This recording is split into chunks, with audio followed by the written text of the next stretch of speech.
నమస్కారం సార్. నమస్తే అండి. సార్ ఈ మధ్య కాలంలో ఏజ్‌తో సంబంధం లేకుండా అందరికీ కాళ్ళ నొప్పులు, కీళ్ళ నొప్పులు అనేవి సహజంగా వస్తూ రైట్. ఉన్నాయి సార్. రైట్. దానికి ముఖ్య కారణాలేంటంటారు? రైట్. ఒక చిన్న స్టోరీ చెప్తానండి. మా ఇంట్లో మా నానమ్మ ఉంటారు. హ్మ్. తనకు 91 ఇయర్స్ అన్నమాట ఇప్పుడు. ఓకే. తను చెప్తది మాకు. హ్మ్. వాళ్ళు చిన్నప్పుడంట 10 ఇయర్స్, 11 ఇయర్స్ ఉన్నప్పుడు హ్మ్. వీళ్ళందరూ ఈవినింగ్ 6:00 అంతా అందరూ భోజనాలు అయిపోయాయంట. హ్మ్. ఈవినింగ్ 6:00 పొలాలకు పోయి అంతా పని చేసుకొని ఈవినింగ్ 6:00 వచ్చి తినేసి హ్మ్. అప్పుడు ఇంకా చీకటి పడతా అవును. ఉంటదంట. ఇంట్లో హ్మ్. కరెంటు అవేం ఆ రోజుల్లో లేవన్నమాట. అంతే. ఆ! ఊళ్ళో వాళ్ళందరూ ఒక బండ దగ్గరికొచ్చేవాళ్ళంట. ఒక టెంపుల్ ఉండేదంట. టెంపుల్ చుట్టూ మధ్యలో ఒక రావి చెట్టు, హ్మ్. వేప చెట్టు ఉండేదంట. చుట్టూ బండలుండేవంట. హ్మ్. వీళ్ళందరూ ఈవినింగ్ 6:00 అక్కడొచ్చి కూర్చొని ఒక 1 అవరో లేకపోతే ఒక 45 మినిట్సో మాట్లాడుకొని 7:00 అంతా పోయి పడుకునేవాళ్ళంట. అట్లా అప్పుడు చెప్పేవాళ్ళు. మామూలుగా అదొక ఆహ్లాదంగా అదొకటి. ఒక టీవీ అంతే. చూసినట్టుగా ఆ అప్పుడు మాదిరి. అప్పుడు టీవీలేమి లేవన్నాడు. ఇంకా 1940స్‌లో. ఆ! Right so, sir. ఆ రోజుల్లో ఆ! అవి లేవు కాబట్టి అలా ఆ! ఏంటి, ఏందని యోగక్షేమాలు అడుగుతూ తెలుస్తూ అలా చాలా మటుకు ఆ ఫీల్ బావుండేది సార్. ఆ రోజుల్లో ఉండేది. రైట్. ఇప్పుడు లేదు గానీ. ఆ! కంటిన్యూ చేయండి సార్. సో, ఆమె ఏం జెప్తదంటే వాళ్ళు అనుకునేవాళ్ళంట. హ్మ్. అరే! వీడికి ఇంకా 70 ఏళ్ళే. హ్మ్. వీడు అప్పుడే ముసలోడయిపోయినాడు. 70 ఏళ్ళకే వీడు మోకాలు నొప్పుడు అంటున్నాడని చెప్పేవాళ్ళంట ఆహా! అప్పుడు. Okay sir. సో, కానీ ఇప్పుడు మాకొచ్చే పేషెంట్స్ ఎలా ఉంటారంటే 20స్ నుంచి స్టార్ట్ అవుతారు. 20స్ అంటే జస్ట్ 10థ్ క్లాస్ అయిపోతుంది. ఇంటర్మీడియేట్‌కి ఎక్కడో కంప్లీట్ జేస్తారు. ఆ ఇంటర్మీడియేట్ నుంచి ఇంకా స్టార్ట్. ఇక్కడి నుంచి స్టార్ట్ అయినవి ఇంకా 30, 35 ఇయర్స్‌కొచ్చేటప్పటికి ఆల్‌మోస్ట్ అందరికి మోకాలు నొప్పులనేవి కామన్ అన్నమాట. Okay so, sir. ఇంత డ్రాస్టిక్‌గా ప్రాబ్లమ్ రావడానికేంటంటే మేజర్‌గా 5 రీజన్స్ ఉన్నాయి. First diet. ఓకే. డైట్ ఏం చేస్తున్నారంటే ఎక్కువ కార్బోహైడ్రేట్ తింటున్నారు. హ్మ్. కార్బోహైడ్రేట్ అంటే తేనె, బెల్లము, చక్కెర వీటితో చేసిన అన్నీ. ఓకే. అదే విధంగా పిండి పదార్థాలు. పిండి పదార్థాలంటే మనం సీరియల్స్ అండ్ మిల్లెట్స్ హ్మ్. అంటామన్నమాట. రైస్ గానీ, వీట్ గానీ, మేజ్ గానీ, జావర్ గానీ, బాజరా గానీ, రాగి, జొన్నలు, సద్దలు ఇవన్నీ పిండి పదార్థం ఎక్కువ తింటున్నారనమాట. దీంతో పాటు omega 6 fatty acids. Okay sir. Omega 6 fatty acids మనకెక్కడుంటాయి? ఎస్పెషల్లీ వెజిటబుల్ సీడ్ ఆయిల్స్ అంటే సీడ్స్ నుంచి తయారు చేసిన oils. Okay. Sunflower oil, safflower oil. ఈ రెండిటి కాంబినేషన్ బాడీలో ఏం చేస్తుందంటే మొత్తం ఇన్‌ఫ్లమేషన్ తెస్తుందన్నమాట. ఇన్‌ఫ్లమేషన్ అంటే ఆహ్, damage, body damage. Okay so, sir. ఒక ఓల్డ్ ఏజ్ పర్సన్‌కి, ఒక యంగ్ పర్సన్‌కి డిఫరెన్స్ ఏంటంటే ఓల్డ్ ఏజ్ పీపుల్‌లో ఇన్‌ఫ్లమేషన్ అనేది ఎక్కువగా ఉంటుంది. Okay sir. అది ఆర్టిఫిషియల్‌గా మనం ఫుడ్ ద్వారా, ఈ ఆయిల్స్ ద్వారా తెచ్చుకొని బాడీ అంతా డ్యామేజ్ అవుతుంది. బాడీ అంతా డ్యామేజ్ అయినప్పుడు ఏమవుతుంది మెయిన్‌గా త్వరగా ఏజ్ అయిపోతుందనమాట. ఈ త్వరగా ఏజ్ అయిపోయే ప్రాసెస్‌లోనే మోకాలు ఓకే. నొప్పులు ఇందులో లేకపో ఒక డౌట్ సార్. యాహ్! నార్మల్‌గా ఇప్పుడు మీరు చెప్పిన ఐటెమ్స్ అన్నీ హ్మ్. జనరల్‌గా మనం ఎవరితోన్నా మాట్లాడినప్పుడు, మా కాలంలో ఇదే హ్మ్. తినేవాళ్ళం, మేము గట్టిగా ఉన్నామని చెప్తారు గానీ, హ్మ్. అప్పుడున్న సర్కమ్‌స్టాన్సెస్, ఇప్పుడున్న సర్కమ్‌స్టాన్సెస్ చూసుకుంటే, హ్మ్. అప్పుడున్న శారీరక శ్రమ ఇప్పుడు లేదు సార్. అది కూడా ఒక కారణం అనుకోవచ్చా సార్? యాహ్! శారీరక శ్రమ అనేది సెకండరీ అండి. హ్మ్. ఇంతకంటే ముందు ఎవరైతే చెప్తారో హ్మ్. వాళ్ళ తాతలు, ముత్తాతల్ని అడగండి. హ్మ్. వాళ్ళేం జెప్తారంటే, "అరే! మాకు రోజుకు 3 పూటల ఫుడ్ ఉండేది గాదు. ఆ! Right sir. రోజుకి ఒక పూట ఫుడ్ ఉండేది. హ్మ్. లేకపోతే మేము వారానికి 3 రోజులే తినేవాళ్ళము. 3 రోజుల కంటే మాకు వారానికి 3 పూటల, 4 ఓకే. పూటలే ఫుడ్ దొరికేది అప్పట్లో. ఓకే. మనకు అదే గాకుండా ఫెమైన్స్ అని వచ్చేవి. ఫెమైన్ అంటే ఏంటంటే, కొన్ని నెలల తరబాటు ఫుడ్డే ఉండేది గాదు. Okay sir. సో, అటువంటివన్నీ ఉండేవి. అటువంటి హార్ష్ ఎన్వైర్న్‌మెంట్‌కి డిజైన్ అయిన బాడీస్ మనవి. ఓకే. సో, వాళ్ళకేంటంటే అప్పుడు లేక బాధపడేవాళ్ళు. ఓకే. లేవుగా తినడానికి లేదు గాబట్టే అంత హెల్తీగా ఉండేవాళ్ళు. రోజుకు మీరు గూడా అదే ఫుడ్ తినండి. కాకపోతే ఏంటంటే వారానికి 3 రోజులు తినండి. ఎవరొద్దంటారు? మీకు అంతే హెల్తీగా ఉంటారు. సో, ఇక్కడ ఏంటంటే రైట్ సార్. ప్రవచనకర్తలు ఉన్నారు కదా సార్! నార్మల్‌గా ఆ! వాళ్ళు కూడా చెప్తారు సార్. హ్మ్. ఎవరైతే ఆకలేసినప్పుడు తింటారో ఆ! వాళ్ళు ఎప్పటికీ హాస్పిటల్‌కెళ్లరు అని చెప్పేసి. అంటే మనసు నచ్చినప్పుడు, మనకు ఆకలేసినప్పుడు చూస్తే మన నోటి ఆకలి ఏసినప్పుడు అలా కాకుండా హ్మ్. నిజంగా మీకు ఆకలేసినప్పుడు తింటే గనక మీరు హాస్పిటల్ డోర్ దగ్గర కూడా ఎళ్లరు అని వింటూ ఉన్నాం సార్. ఇది కూడా ఆ విధంగానే ఉంది సార్. తప్పకుండా అండి. మనిషి ఎంత తక్కువ తింటే అన్ని రోజులు బతుకుతాడు. ఓకే. ఇప్పుడు మనకున్న టెక్నాలజీ, మెడికల్ ఫీల్డ్‌లో అడ్వాన్స్‌మెంట్స్‌లో మనిషి జస్ట్ ఫుడ్ హ్యాబిట్స్ చేంజ్ చేసుకుంటే ప్రతి ఒక్కరు 120 ఏళ్ళు తప్పకుండా బతుకుతారు. అంత టెక్నాలజీ ఆల్రెడీ మనకుందనమాట. మీరు చెప్పింది అబ్సల్యూట్‌లీ రైట్ అండి. అది సో, సార్. ఇంత తింటున్నారు కాబట్టే బాడీలో డ్యామేజ్ అనేవి స్టార్ట్ అవుతున్నాయి. ఆ డ్యామేజ్‌లో భాగంగానే ఈ మోకాళ్ళ నొప్పులు, నీస్ అరిగిపోవడం అనేది మెయిన్‌గా అందుకే జరుగుతుందనమాట. Okay sir. సరే ఈ కాళ్ళ నొప్పులు అనేవి ఇన్ జనరల్ గా ఇప్పుడు ఆఫీస్కి వెళ్ళే వాళ్ళు చేసేవాళ్ళు ఇప్పుడు చాలా చాలా దూరంగా ఉంటున్నాయి. అఫ్ కోర్స్ దాని దగ్గర ట్రాన్స్‌పోర్టేషన్ అవి కూడా అందుబాటులో ఉన్నాయి గానీ, హ్మ్. ఎవరైనా సరే ఇలా వర్క్ ప్రెషర్ వల్ల ఇబ్బంది వచ్చిన వాళ్ళకి ఎలా డీల్ చేయొచ్చు సార్ వాళ్ళని మామూలుగా? రైట్. సో, మామూలుగా ఏంటంటే ప్రతి మనిషికి ఎక్సర్సైజ్ అవసరము. ఫాస్టింగ్ అనేది అవసరము. సో, మంచి నిద్ర అనేది అవసరము. సో, దీంతో పాటు ఏంటంటే వీళ్ళు సో, ఎక్సర్సైజ్ అనేది చాలా ఇంపార్టెంట్. ఎక్సర్సైజ్ ఎప్పుడైతే చేస్తారో మీ మోకాలు చుట్టూ ఉన్న మజిల్స్ అన్నీ స్ట్రెంథెన్ అవుతాయి. ఎప్పుడైతే స్ట్రెంథెన్ ఉంటాయో ఆ బోన్ కూడా చాలా గట్టిగా అనేది ఉంటుందన్నమాట. యాహ్! Okay sir. సరే మరి యాహ్! నీ నీ పెయిన్‌తో ఎవరైతే వస్తారో హ్మ్. వాళ్ళకి హోమియోపతిలో ఎలాంటి చికిత్సలు అందుబాటులో ఉన్నాయి? రైట్. సో, నీ పెయిన్ అనేది ఫస్ట్ మనం అలోపతి ఏం ట్రీట్ చేస్తారు? అలోపతి అంటే మనం వెస్టర్న్ మెడిసిన్ అంటాము, ఇంగ్లీష్ మెడిసిన్ అంటాము, ఒక కార్పొరేట్ హాస్పిటల్‌లో తీసుకునే ట్రీట్మెంటు, లేకపోతే ఒక ఆర్థోపెడిషియన్ దగ్గరికెళ్లి తీసుకునే ట్రీట్మెంటు. ఇవన్నీ మనము కన్వెన్షనల్ ట్రీట్మెంట్ అంటామనమాట. దీంట్లో ఏమిస్తారంటే మెయిన్‌గా పెయిన్ కిల్లర్స్. ఫస్ట్ పోతేనే పెయిన్ కిల్లర్స్ ఇచ్చేస్తారు. సో, అసలు మనకు పెయిన్ ఎందుకొచ్చింది అంటే, అరే! నీ నీ డ్యామేజ్ అవుతుంది. నీకు నేచర్ పెయిన్ ఇచ్చింది ఎందుకంటే నువ్వు ఆహ్, వాడకుండా ఉంటావు. వాడకుండా ఉంటే ఆ పార్ట్ అనేది డ్యామేజ్ అయింది. రికవర్ అయిన దానికి మనకు నేచర్ అనేది పెయిన్ ఇచ్చిందనమాట.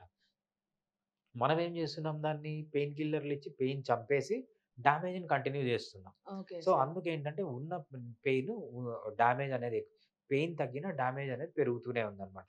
సో, మనకు తెలుసు అలోపతిలో పెయిన్ కిల్లర్స్ ఇస్తారు. పెయిన్ కిల్లర్స్ ఇస్తే ఎన్ని సైడ్ ఎఫెక్ట్స్ ఉంటాయి. కిడ్నీ ప్రాబ్లమ్ రావచ్చు, లివర్ ప్రాబ్లమ్ రావచ్చు, నరాల ప్రాబ్లమ్ రావచ్చు. పెయిన్ కిల్లర్స్‌కి అడిక్ట్ అయిపోయిన వాళ్ళని చాలా మందిని చూసాననమాట. Okay sir. అది ఇనిషియల్ స్టేజ్. Surgery hmm. చేసినా ఏంటి సర్జరీ అనేది సక్సెస్ అవుతుందా లేదా కూడా మళ్ళీ డౌటే అవును అనమాట. సార్. ఇది అలోపతిక్ ట్రీట్మెంట్. హోమియోపతిక్ ట్రీట్మెంట్‌కొచ్చినప్పుడు చాలా ఎక్సలెంట్‌గా ఉంటుంది. సో, గ్రేడ్ 1, గ్రేడ్ 2 మనము మోకాలు నొప్పిని 4 గ్రేడ్స్‌గా ఓకే చెప్పుకుంటామనమాట. Sir. Grade 1, grade grade 2, 2. Grade 3, grade 4. Hmm. నార్మల్‌గా గ్రేడ్ 1, గ్రేడ్ 2లో ఏంటంటే హ్మ్. అలోపతి వాళ్ళు పెయిన్ కిల్లర్స్ ఇస్తారు. మనం గూడా హోమియోపతిలో గూడా పెయిన్‌ని ఇమ్మీడియేట్‌గా తగ్గియచ్చు. Okay sir. గ్రేడ్ 1, గ్రేడ్ అంటే 2 లాగా. వచ్చిన వాళ్ళకి కాస్త ఉపశమనం అప్పుడే ఫస్ట్ ఇవ్వచ్చు. టైమ్‌లోనే మనకు ఇనీషియల్‌గా కలుగుతుంది. 1 ఆర్ 2 డేస్‌లో మంచి రెస్పాన్స్ అనేది ఇవ్వచ్చనమాట మనం. Okay sir. అది అలోపతిలో వాళ్ళు ఎలా ఇస్తారో మనం గూడా హోమియోపతిలో గూడా అలానే ఇస్తాం. Okay sir. అలోపతి వాళ్ళు చేయలేనిది హోమియోపతి చేయగలిగింది ఫస్ట్ గ్రేడ్, సెకండ్ గ్రేడ్‌లో ఏంటంటే అలోపతి డ్యామేజ్ అనేది అలానే ఉంటుంది. జస్ట్ పెయిన్‌ని చంపేస్తారు. ఓకే. హోమియోపతి అలా గాదు. ఏదైతే డ్యామేజ్ ఉందో కొంచెం కార్టిలేజ్ డ్యామేజ్ అయింది. లేకపోతే సైనోవియల్ ఫ్లూయిడ్ అంటే అంటామండి. గుజ్జు మూల నుంచి దాన్ని నిర్మూలించే ప్రయత్నం చేస్తుందంటారా యాహ్! సార్? దాన్ని రికవర్ జేయొచ్చు కొద్దిగా. రికవర్ చేయొచ్చు. యాహ్! ఓకే. డ్యామేజ్ అయిన కార్టిలేజ్‌ని రికవర్ జేయొచ్చు. డ్యామేజ్ అయిన అంటే కొంచెం తగ్గిపోయిన సైనోవియల్ ఫ్లూయిడ్‌ని గుజ్జు అంటాం గదా! అవును సార్. దాన్ని గూడా కొద్ది వరకు రికవర్ జేయొచ్చు. ఎప్పుడు ఫస్ట్ గ్రేడ్ గాని, సెకండ్ గ్రేడ్ గాని ఉన్నప్పుడు. హ్మ్. పెయిన్ తగ్గించడానికి హోమియోపతిలో టైం పట్టదు. బట్ ఏదైతే ఇది రీజనరేట్ చేయాలో దానికి కొన్ని రోజులు వాడాల్సొస్తది. మేబీ 6 మంత్స్ నుంచి ఒక 9 మంత్స్ వరకు రెగ్యులర్ ట్రీట్మెంట్ ఎందుకంటే మళ్ళీ తీసుకొని రాకుండా మనం ట్రీట్మెంట్ తీసుకుంటున్నాం కాబట్టి ఆ right. Process right. Continue yeah! చేయాలన్నట్టు. హ్మ్. ఇక్కడ అలోపతిలాగా మనం ఓన్లీ పెయిన్ ఒక్కటే తగ్గించట్లేదు. పెయిన్ తగ్గిస్తున్నాం బట్ రీజనరేట్ చేస్తున్నాం. హ్మ్. రీజనరేట్ చేయడానికి అంటే మీ మోకాల్ని ముందు స్టేజ్ తీసుకోపోవడానికి టైం పడుతుంది తప్పితే పెయిన్‌ని తగ్గించడానికి హోమియోపతిలో టైం పట్టదు. ఓకే చాలా సార్. మందికి అపోహ ఏంటంటే హోమియోపతి అనేది చాలా రోజులు తీసుకోమంటారు. చాలా రోజులు ఎందుకు తీసుకోమంటాము? పెయిన్ తగ్గించుకోవడానికి కాదు. నీకు ఫస్ట్ గ్రేడ్‌లో, సెకండ్ గ్రేడ్‌లోనే ఉంది. నువ్వు రెగ్యులర్‌గా మెడిసిన్ తీసుకుంటే అది రివర్స్ అయ్యే ఛాన్స్ ఉంటుంది అని మనం ఫస్ట్ డిగ్రీ, సెకండ్ డిగ్రీలో చెప్తామనమాట. Okay sir. అదే థర్డ్ డిగ్రీ, ఫోర్త్ డిగ్రీకొచ్చామనుకోండి, హ్మ్. అలోపతిలో ఏం ట్రీట్మెంట్ ఉందంటే హ్మ్. సర్జరీ అంటారు. ఓకే. సర్జరీ తప్ప వేరే ఆప్షన్ అంటూ లేదనమాట. ఆ! ఒకవేళ పెయిన్ కిల్లర్స్ ఇచ్చినా కూడా చాలా హైయ్యర్ పెయిన్ కిల్లర్స్ ఇస్తారు. హ్మ్. దానివల్ల ఫుల్ ఆఫ్ సైడ్ ఎఫెక్ట్స్. హ్మ్. బట్ హోమియోపతిలో ఏం చేయొచ్చు? హ్మ్. హోమియోపతిలో ఫర్ ఎగ్జాంపుల్ థర్డ్ గ్రేడ్ గాని, ఫోర్త్ గ్రేడ్ గాని ఎవరన్నా ఒక 100 మంది పేషెంట్స్ ఉన్నారనుకోండి. వాళ్ళు అలోపతి డాక్టర్ దగ్గరికెళ్లారు. హ్మ్. డాక్టర్ ఏం చెప్తాడు? నేను సర్జరీ చేయాల్సిందే అంటాడు. హ్మ్. అటువంటి వాళ్ళు హోమియోపతికొస్తే అంటే okay. Third grade, fourth grade ఉన్న వాళ్ళు 100లో 98 మందికి సర్జరీ అవసరం లేదు. Okay sir. అంటే మెడిసిన్స్‌తోనే మెడిసిన్స్‌తోనే తగ్గించొచ్చు. ఓకే. ఓకే. బట్ మెడిసిన్స్ ఎన్ని రోజులు వాడాలంటే లైఫ్ లాంగ్ వాడాల్సొస్తది. ఓకే. లైఫ్ లాంగ్ వాడినా గూడా వాళ్ళకేంటంటే సర్జరీ వరకు పోకుండా కాపాడొచ్చు. హోమియోపతిలో ఇంకో బ్యూటీ ఏంటంటే లైఫ్ లాంగ్ మెడిసిన్ వాడినా గూడా నో సైడ్ ఎఫెక్ట్స్. ఒక్క సైడ్ ఎఫెక్ట్ కూడా ఉండదన్నమాట. ఈవెన్ సింగిల్ సైడ్ ఎఫెక్ట్ కూడా ఉండదు. ఓకే అంత సార్. ఎఫెక్టివ్‌గా అదే విధంగా కొంచెం రీజనరేట్ గూడా జేసుకోవచ్చు. కార్టిలేజ్ కొద్దిగా రీజనరేట్ జేసుకోవచ్చు. సైనోవియల్ ఫ్లూయిడ్ రీజనరేట్ జేసుకోవచ్చు. క్యాప్సూల్‌లో ప్రాబ్లమ్ ఉంటాయి. టెండాన్స్, లిగమెంట్‌లో ప్రాబ్లమ్స్ ఉంటాయి. ఈబర్నేషన్ అంటాము. సబ్‌కాండ్రల్ సిస్ట్ అంటాం. ఇవన్నీ అడ్వాన్స్‌డ్ చేంజెస్ అన్నమాట.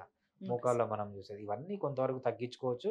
బట్ 100 మంది పేషెంట్స్‌ని వీళ్ళు అలోపతి డాక్టర్లు వచ్చి 100 మందిని సెలెక్ట్ చేసి మీరు 100 మంది సర్జరీకి వెళ్ళాల్సిందే అన్న వాళ్ళని 98 మందిని సర్జరీకి పోకుండా కాపాడొచ్చు అనమాట. Okay sir. బట్ ఒకరికో ఇద్దరికో వీళ్ళల్లో కూడా సివియర్ డ్యామేజ్ అయినప్పుడు ఇంకా సర్జరీకి వెళ్ళక తప్పదనమాట.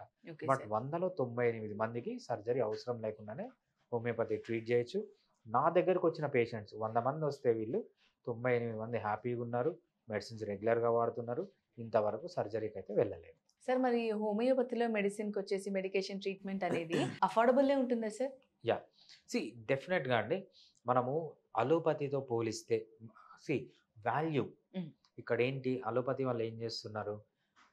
జస్ట్ పెయిన్ కిల్ చేస్తున్నారు. మీకు రీజనరేట్ చేయట్లేదు. హోమియోపతిలో ఏం చేస్తున్నారు? పెయిన్ కిల్లింగే కాకుండా ఫస్ట్ స్టేజ్, సెకండ్ స్టేజ్‌లో రీజనరేట్ చేస్తున్నారు. హ్మ్. దేనికి ఎక్కువ వాల్యూ ఉంది? మనం వాల్యూ అనేది ఇన్ టర్మ్స్ ఆఫ్ హెల్త్‌లో చూడాలి తప్పితే కరెక్టే మనీ అనేది సెకండరీ. So, okay. డెఫినిట్‌గా అలోపతి ట్రీట్మెంట్‌తో పోలిస్తే హోమియోపతి ట్రీట్మెంట్ అనేది చాలా తక్కువ ఖర్చుతో ఉంటుంది. అట్‌లీస్ట్ ఆన్ ఈక్వల్‌తో ఉంటుందన్నమాట. పెట్టిన దానికి ఖచ్చితంగా యాహ్! 99% సక్సెస్ అవుతుంది. రైట్. మోకాలు నొప్పులు. సో, మనకు మోకాళ్ళ నొప్పి. డిఫరెంట్ కేసెస్‌కి డిఫరెంట్ సక్సెస్ రేట్ ఉంటుందన్నమాట. ఓకే ఈ సార్. మోకాలు నొప్పులు ఆల్మోస్ట్ 99% క్యూర్ అయ్యే ఛాన్స్ అనేది ఉంటుందన్నమాట. బట్ మనం ఇన్ టర్మ్స్ ఆఫ్ వాల్యూ గాన చూస్తే వాళ్ళేం చేస్తున్నారు? లక్షలు లక్షలు చార్జ్ చేస్తున్నారు. మోకాలు తీసేస్తున్నారు. చాలా మంది చేయించుకోవడానికి కూడా భయపడుతున్నారు కదా రైట్. అసలు. అదే డబ్బు హోమియోపతిలో పెట్టుకుంటే మీరు హ్యాపీగా ఉంటారు. మీ మోకాళ్ళు హ్యాపీగా ఉంటాయి. మీరు సర్జరీకి పోకుండా మీకు ఏదైతే నేచర్ ఇచ్చిందో దాంతోనే బతకవచ్చు. సో, ఇక్కడేంటంటే వాల్యూ. హోమియోపతి అనేది మీ లైఫ్‌లో మంచి వాల్యూ యాడ్ చేస్తుందన్నమాట. Okay sir. సార్ ఈ హోమియోపతి మెడిసిన్ తీసుకున్నప్పుడు హ్మ్. ట్రీట్మెంట్ స్టార్ట్ చేస్తున్నప్పుడు చాలా వాటికేమో పథ్యం పాటించాలంటారు. హ్మ్. ఇవి తినకూడదు, అవి తినకూడదు అంటుంటారు సార్. మరి ఆ! ఇది మెడికేషన్ తీసుకుంటున్నప్పుడు అలాంటివి ఏమైనా ఉన్నాయా ఫాలో అవ్వాల్సినవి? రైట్. సో, మనం ఒక పేషెంట్‌కి 3 టైప్స్ ఆఫ్ డైట్ ఉంటుందన్నమాట. Okay. First type of diet ఏంటంటే జనరల్ డైట్. హ్మ్. సో, అది పేషెంట్ అయినా, నాన్ పేషెంట్ అయినా డైట్ అనేది ఒకటే ఉంటుందన్నమాట. ఏం చెప్తాం? కార్బోహైడ్రేట్ ఎక్కువ తినొద్దు. హ్మ్. వెజిటబుల్ ఆయిల్స్ ఎక్కువ తీసుకోవద్దు. హ్మ్. ఆకుకూరలు బాగా తీసుకో. కాయగూరలు బాగా తీసుకో. జనరల్ డైట్ ఎవ్వరికన్నా ఒకటే. ఓకే అదే సార్. డైట్ హోమియోపతిలో కూడా అప్లికబుల్. ఏ ఓకే. పేషెంట్ కన్నా అప్లికబుల్. హ్మ్. అంటే ఇంకోటి పలానా తింటే నీకిది తిప్పి కొడతది, ఎఫెక్ట్ అయితది అనేది ఏంటి లేదు కదా సార్? అది వద్దాం. Next okay. టైప్ ఉంది ఆఫ్ అది డైట్. గూడా అయితే. Okay sir. Next type of diet ఏంటంటే మీ డిసీజ్‌ని బట్టి డైట్. హ్మ్. ఫర్ ఎగ్జాంపుల్ మీకు షుగర్ ఉంది. షుగర్ ఉన్న వాళ్ళకి ఎక్కువ స్వీట్స్ తినొద్దంటాం. లేకపోతే బీపీ ఉంది. ఉప్పు ఎక్కువ తినొద్దంటాం. So, okay. ఇట్లా ఓకే. ఓకే. డిసీజ్ బట్టి డైట్. ఓకే. సో, వీళ్ళకి డైట్ ఏంటి? మోకాలు నొప్పులు బాగా అలిగిపోయే వాళ్ళకి డైట్ ఏంటంటే మంచి నట్స్ తీసుకోవాలి. ఎండలో తిరగాలి. ఎండలో తిరిగితే ఏంటంటే కాల్షియం, విటమిన్ డి వస్తాయన్నమాట. ఇవి ఆ డిసీజ్‌కి సంబంధించిన డైట్. హ్మ్. ఇంకోటేంటంటే మెడిసిన్ తీసుకునేటప్పుడు కొన్ని వాడాలి, కొన్ని వాడకూడదు. హ్మ్. దాన్నేంటంటే మెడిసిన్‌కి సంబంధించిన డైట్ అంటాం. Okay sir. హోమియోపతిలో మెడిసిన్‌కి సంబంధించిన డైట్ అంటూ ఏమీ ఉండదు. సో, పథ్యాలు గాని ఆయుర్వేదాలో చెప్పినట్టు పుల్లటి పదార్థాలు తినొద్దు, పప్పు దినుసులు తినొద్దు, వాత, పిత, కప్ప. వాత అంటే ఇటువంటి ఫుడ్‌లు తినకూడదు. పిత్త బాడీ ఉన్నవాళ్ళు ఇవి తినకూడదు. కప్ప బాడీ ఉన్నవాళ్ళు ఇవి తినకూడదు. అట్లాంటి మూఢనమ్మకాలు ఏమి హోమియోపతిలో లేవు. హ్మ్. హోమియోపతి మెడిసిన్ వాడేటప్పుడు ఏ డైట్ అన్నా తీసుకోవచ్చు. హెల్తీ డైట్ హెల్తీ ఉండాలంతే. డైట్ ఉండాలి. అంతే. Okay sir. మొత్తంగా అన్ని సమస్యతో ఎవరైతే బాధపడుతున్నారో వాళ్ళకి రిలీఫ్ చేయడానికి హోమియోపతిలో ఎలాంటి వెసులుబాటులున్నాయి?